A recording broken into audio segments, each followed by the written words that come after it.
బట్టతలతో బాధపడుతున్నారా? ఆధునితనమైన పద్ధతిలో hair transplantation చేయబడును. Face clinic, Hyderabad. నమస్తే, వెల్కమ్ టు సుమన్ టీవీ. నేను విష్ణు. ప్రస్తుతంతో పాటు సీనియర్ ఫినాన్స్ ప్రొఫెషనల్ గిరిబాబు గారు ఉన్నారు. వారితో మాట్లాడదాం. నమస్తే గిరిబాబు గారు. నమస్తే అండి. సార్, గిరిబాబు గారు, మన వయసును బట్టి మన పొదుపు పెట్టుబడులు అనేవి ఏ విధంగా ఉండాలి? ఇప్పుడు 25 సంవత్సరాల వయసు నుంచి 35 సంవత్సరాల వయసులో మంచి ఎంగేజ్లో ఉంటాం, మంచి యవ్వనంలో ఉంటాం కాబట్టి సో ఆ ఏజ్లో ఎటువంటి పెట్టుబడులు మనం తీసుకోవాలి అంటారు? 35 నుంచి 45 సంవత్సరాలు అంటే మిడిల్ ఏజ్కి వచ్చేసాం. రకరకాల ఫ్యామిలీ ఇష్యూస్, ఫ్యామిలీ రెస్పాన్సిబిలిటీసు, పిల్లల రెస్పాన్సిబిలిటీసు, పేరెంట్స్ రెస్పాన్సిబిలిటీస్ అంతా కూడా చుట్టుముట్టేస్తాయి ఈ 35 to 45 అనేది. సో ఆ వయసుకి తగ్గట్టు, ఆ సందర్భానికి తగ్గట్టు ఎటువంటి పెట్టుబడుల్ని, ఎటువంటి పొదుపు పథకాలను మనం తీసుకోవాలి అంటారు? అండ్ 45 to 55 అంటే ఆల్మోస్ట్ శారీరకంగా చాలా అలసిపోయి ఉంటాము. హెల్త్ ఇష్యూస్ అన్నీ కూడా చుట్టుముట్టేస్తాయి. అప్పటికే బీపీ, షుగర్, రకరకాల కొన్ని దీర్ఘకాలిక అనారోగ్య సమస్యలు కూడా వెంటాడుతుంటాయి. కాబట్టి మరి ఆ వయసుకు తగ్గట్టు, అప్పటికి తగ్గట్టు అంటే మన శారీరక సామర్థ్యానికి తగ్గట్టు అండ్ ఆ వయసులో ఎటువంటి పెట్టుబడులను మనం తీసుకోవాలి అంటారు? అండ్ ఇంకా rest of the life 55 to 65 నుంచి ఏ విధంగా ప్రశాంతమైన జీవనాన్ని గడపాలి అంటారు?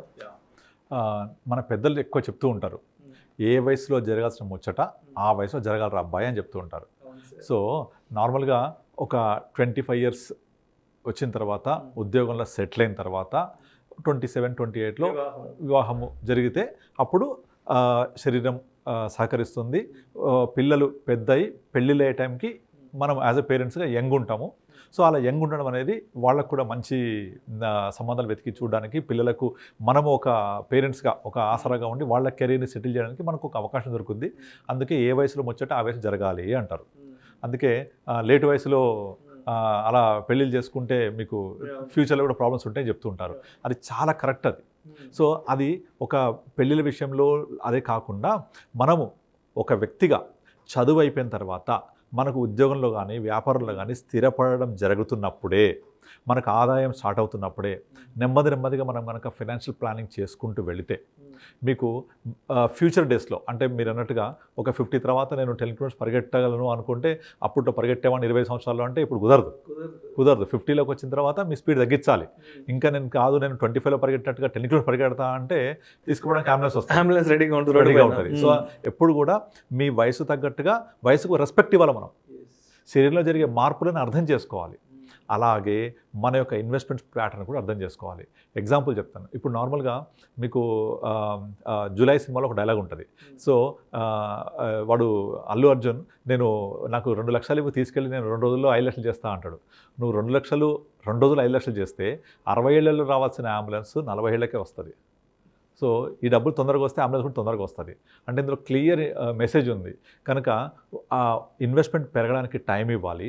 ఆ ఇన్వెస్ట్మెంట్ చేయడానికి మనం కూడా ప్రాపర్ టైం ఎంచుకొని చేస్తూ ఉండాలి. ఇప్పుడు కొంతమంది నేను చూస్తుంటాను, వాళ్ళకి జాబ్లో రాగానే, ఫస్ట్ జీతం రాగానే ఇక నా అంత మొగోడు లేడన్నట్టుగా ఇష్టమైన ఖర్చు పెట్టేస్తూ ఉంటారు. ఐఫోన్ కొనుక్కుంటారు, నెక్స్ట్ మీరు బైక్, అది ఓకే, అవసరం ఉంటే కొనుక్కోవచ్చు. కానీ దాన్ని 3 నెలలు కాగానే మళ్ళీ ఎక్స్చేంజ్. ఎందుకు అంటే నాకు నచ్చలేదు, కొత్తది.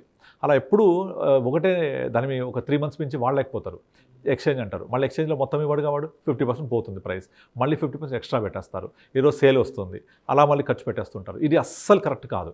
సో అందుకనే మనకు ఒక ఫార్ములా ఉంది దీనికి, 25-25-25. మన లైఫ్ని 3 parts డివైడ్ చేసుకోవాలి. First 25, second 25, third 25. అంటే మొదటి 25 years వరకు మనకు పేరెంట్స్ వాళ్ళు చూసుకుంటారు. మన యొక్క ఆర్థిక అవసరాలు, పాలన, మన చదువుకు సంబంధించిన ఎక్స్పెన్సెస్ పేరెంట్స్ చూసుకుంటారు. ఇక 25 years అయిపోయిన తర్వాత సెకండ్ 25 వెరీ వెరీ క్రూషియల్. ఈ సెకండ్ 25లో మీ దగ్గర టైం అనేది 25 years పాటు ఉంటుంది. సో మనము 25 years అప్పుడు ఏదైతే ఇన్వెస్ట్మెంట్ స్టార్ట్ చేస్తామో that investment is going to stay long up to 50 years. అంటే longer the period, higher the returns. So అలా రావాలి అంటే మనము 25 years రాగానే ఫస్ట్ ఇన్వెస్ట్మెంట్ స్టార్ట్ చేయాలి. అలా అని చెప్పేసి నాకు భయము, నేను స్టాక్ మార్కెట్ జోలికి వెళ్ళలేను, వేరే ఇన్వెస్ట్మెంట్ అంటే భయం అయింది అనుకొని ఎఫ్డీ చేసుకుంటే అది కరెక్ట్ కాదు. తర్వాత ఆర్డీ చేసుకుంటే అది కరెక్ట్ కాదు. అవి ఇన్ఫ్లేషన్ బీట్ చేయలేవు. కనుక నాకు టైం ఎక్కువ ఉంది కాబట్టి, రిస్క్ తీసుకునే కెపాసిటీ ఉంటుంది కాబట్టి గో ఫర్ ఈక్విటీ అంటే డైరెక్ట్ మీకు నాలెడ్జ్ ఉండి చేయగలిగితే డైరెక్ట్ ఈక్విటీ, లేదు అంటే mutual funds always good. So అలా స్టార్ట్ చేసేయాలి. 25 నుంచి మెల్లగా ఉద్యోగం రాగానే అందరూ సహజంగా ఇల్లు తీసుకుంటూ ఉంటారు. మీరు చాలామంది గమనించండి, ఒక ఇల్లు తీసుకున్న తర్వాత ఆ ఇంటికి ఈఎంఐ పెట్టుకొని 50 years వచ్చేప్పటికి వెనక్కి తిరిగి చూస్తే ఏముంది అంటే మొత్తం ఈఎంఐ తీరిపోయాక ఒక ఇల్లు మిగులుతుంది. ఇంకా వేరే ఎటువంటి గోల్స్ అలాగే ఉండిపోతాయి. అది కరెక్ట్ కాదు. సో మనకు ఉన్న ఇన్కంలో నుంచి కొంత ఇన్కమ్ జనరేట్ చేసుకోవాలి. ఫస్ట్ ఇనిషియల్ పీరియడ్స్లో జనరేట్ చేసుకొని డౌన్ పేమెంట్కి వాడుకోవాలి. తర్వాత చాలా తక్కువ అమౌంట్ ఈఎంఐ పెట్టుకొని ఎక్కువ టెన్యూర్ పెట్టేసుకోవాలి. ఎందుకంటే తక్కువ రేట్ ఆఫ్ ఇంట్రెస్ట్ దొరుకుతుంది కాబట్టి. మన దగ్గర క్యాష్ ఇన్ హ్యాండ్ అయితే మిగులుతుందో దాన్ని ఇన్వెస్ట్ చేసుకుంటూ దాని కార్పస్ పెంచుకుంటూ మీరు అన్నట్టుగా 25-30 years వచ్చేప్పటికి పిల్లల ఎడ్యుకేషన్ మన మ్యారేజ్ కోసం పిల్లలు అప్పుడే పుట్టడం. ఇప్పుడు మనం ఎడ్యుకేషన్ అప్పుడు గట్టిగా 10,000 ఖర్చు అయ్యి ఉండవు. ఇప్పుడు ఫస్ట్ క్లాస్కి మనం ₹1,00,000 కడుతున్నాం. ఇమాజిన్ వాళ్ళు కనుక హైయర్ ఎడ్యుకేషన్ ప్రొఫెషనల్ ఎడ్యుకేషన్కి అయితే ఎన్ని లక్షలు కట్టాలో. సో అదంతా కూడా పిల్లలతో పాటుగా పెరుగుతూ పోవాలి. ఆ ఇన్వెస్ట్మెంట్ అన్నీ కూడా పిల్లలతో పాటుగా పెరుగుతూ పోవాలి. అలా పెరుగుతూ పోవాలంటే ఎర్లీగా స్టార్ట్ చేయాలి. చాలామంది యంగ్స్టర్స్ మ్యారేజ్ కాకముందు ఇక వాళ్ళు విపరీతంగా ఖర్చు పెట్టడానికి కారణం ఏంటంటే వాళ్ళకు ఒక లయబిలిటీ ఉండదు, బాధ్యత ఉండదు. కనుక అలా లయబిలిటీ బాధ్యత అనేది సొంతగా ప్రిపేర్ అవ్వాలి. నాకు ఇప్పుడు వచ్చే డబ్బులు ఎక్కువ కాలం ఇన్వెస్ట్ చేయగలిగితే, ఎక్కువ కాలం మార్కెట్లో ఉండగలిగితే నాకు ఎక్కువ రిటర్న్స్ వస్తాయి. అది అర్థం చేసుకోవాలి. అర్థం చేసుకొని 25 నుంచి 50 దాకా ఏదైతే సెకండ్ పార్ట్ ఉందో ఈ సెకండ్ పార్ట్లో మనము ఇన్వెస్ట్ చేసేటప్పుడు మనకు ఇన్ఫ్లేషన్ బీట్ రిటర్న్స్ ఎక్కడెక్కడ వస్తున్నాయి, ఎలా మనం జనరేట్ చేసుకోవాలి, అలా ప్లాన్ చేసుకుంటూ వెళ్ళాలి. ఒక ఇల్లు తీసుకోవాలి కంపల్సరీ. అలా ఇల్లు తీసుకొని ఇంటికి ఈఎంఐ తక్కువ చేసుకొని ప్లాన్ చేసుకుంటూ వెళ్ళాలి. 50 అయిపోద్ది. 50 అయినప్పుడు మెల్లమెల్లగా మనము లిక్విడిటీ పెంచుకుంటూ ఉండాలి.